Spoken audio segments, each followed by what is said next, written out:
We waited in the warehouse for an hour and 40 minutes. They caught them, I whispered. Ray shrugged. Maybe not.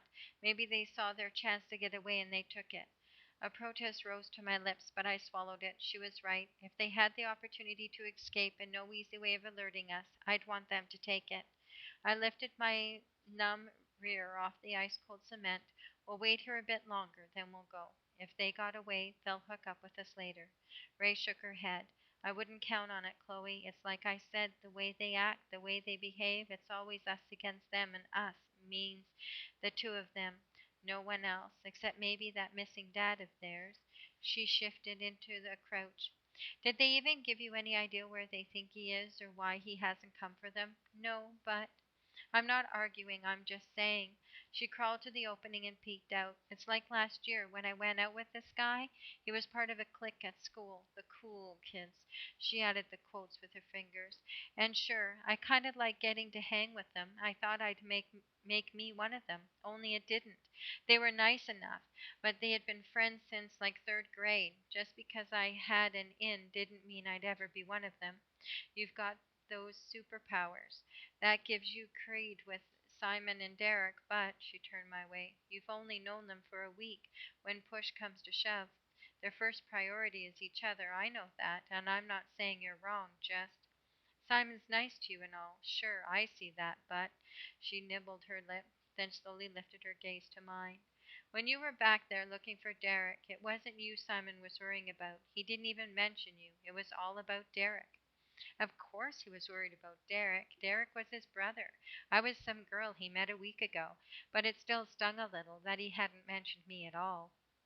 I'd been about to tell Ray about the part of the plan she missed to make this our permanent rendezvous point and keep checking back, but now it would sound like I was trying to prove the guys hadn't turned their backs on me.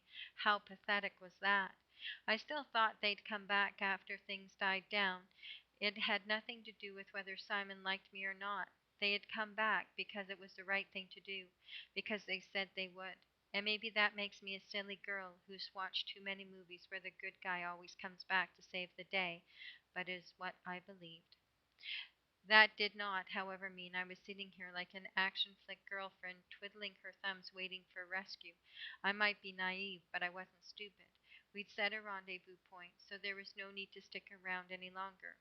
I crawled out of my cubbyhole, looked and listened. I waved Ray out. First thing I need to do is get money, I said. I've got my dad's, but we might need more. There's a daily withdrawal limit, and that's probably all I'll get, so I have to act fast before they put a trace on it or freeze the account. Derek said the nearest ATM was. What are you doing? Ray asked. What? She took hold of my arm and pointed at the blood. You don't need money. You need a doctor. I shook my head. I can't go to a hospital even if they haven't put out an APB on me yet. I'm too young. They'd call my Aunt Lauren. I meant your Aunt Lauren. She's a doctor, isn't she? No, no, I can't. She'd just take us back. After they shot at us, I know you're mad at her right now, but you've told me how she's always worrying about you, always looking out for you, defending you. If you show up at her front door and say that David Hoff and his buddies shot at you, even with tranquilizers, do you really think she'll march you back to Lyle House? That depends on whether she believes me. A week ago, yes, but now, I shook my head. When she was talking to me about Derek, it was like I wasn't even Chloe anymore. I'm a schizophrenic. I'm paranoid. I'm delusional. She won't believe me. Then tell me exactly what the gun and the dart looked like, and I'll say I saw it too. No, wait, the dart. Derek pulled one out of his shirt, right? Do you know where it is? I think so. I thought back, picturing him dropping it in the delivery bay. Yes, I know exactly where it is. Then let's go get it. It wasn't that easy. For all we knew, the factory yard was swarming with cops searching for two teen runaways. But when we looked out, the only people we saw were a half dozen factory workers heading into work Sunday overtime, laughing and talking, lunch pails swinging, taking out coffee steaming. I took off my blood soaked sweatshirt and wrapped and swapped it for Liz's hoodie. Then we crept out, moving from cover to cover. No sign of anyone looking for us. That made sense. How many teenagers run away in Buffalo every day? Even escaping from a home for disturbed kids wouldn't warrant a full out manhunt. Last night it had probably been only Lyle House employees chasing us, maybe board members like Tori's mother, more worried about the home's reputation than our safety. If they wanted to keep our escape quiet, they'd be gone before any factory employees arrived. By now, they were probably in a meeting deciding what to do and when to notify our parents and the police. I found the dart easily and put it into my backpack. Then we headed for the business district, looping 3 blocks past Lyle House and keeping our eyes open. Nothing happened. We found a payphone. I called for a cab and gave the driver Aunt Lauren's address.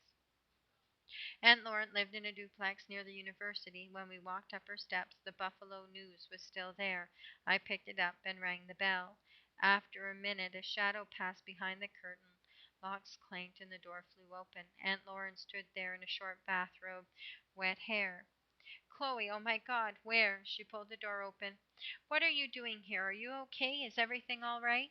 She tugged me inside by my injured arm, and I tried not to wince. Her gaze shot to Ray. Aunt Lauren, this is Ray from Lyle House. We need to talk to you. As we went inside, I did a proper introduction. Then I told her the whole story. Well, the edited version.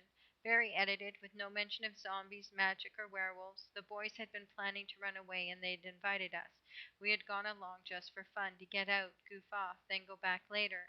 Knowing Aunt Lauren didn't care for Dr. Gill, I included the part about her attacking me in the yard with her wild accusations. Then I told her about the gun. She stared down at the dart lying on the coffee table on top of a stack of New York magazines. She picked it up gingerly, as if it might detonate, and turned it over in her hands. It's a tranquilizer dart, she said very barely above a whisper. That's what we thought. But they shot this at you. At you? At us. She slumped back, leather squeaking under her. I was there, Dr. Fellows, Ray said. Chloe's telling you the truth. No, she lifted her gaze at mine. I believe you, hun. I just can't believe this is so completely. She shook her head. Where did you find Lyle House? I asked. She blinked. Find? How did you find it for me? In the yellow pages through a recommendation? It came highly recommended, Chloe, very highly. Someone at the hospital told me about it, and I did all my research. They their recovery rate is excellent, and they had glowing reports from patients and their families. I can't believe this happened. So I hadn't randomly arrived at Lyle House. It had been recommended. Did that mean anything? I figured Liz's hoodie had thought about us, all of us. No ordinary group home would track runaways with tranquilizer guns. The ghost had been right. There was a reason we had been at Lyle House, and now, withholding the truth from Aunt Lauren, I could be putting her into danger. About the ghost, I began. You mean what Dr. Gilwoman said? Aunt Lauren slapped the dart back onto the magazines with such force that the pile fell, magazines sliding across the glass table. The woman is obviously in need of mental help herself. Thinking you can communicate with ghosts, one whiff of that to a review board and her license would be revoked. She'll be lucky if she isn't committed. No sane person believes people can speak to the dead. Okay, forget the confession. Aunt Lauren rose. I'm going to start by calling your father, then my lawyer, and he can contact Lyle House. Dr. Fellows. Aunt Lauren turned to Ray. Before you do that, you'd better take a look at Chloe's arm. I love you, baby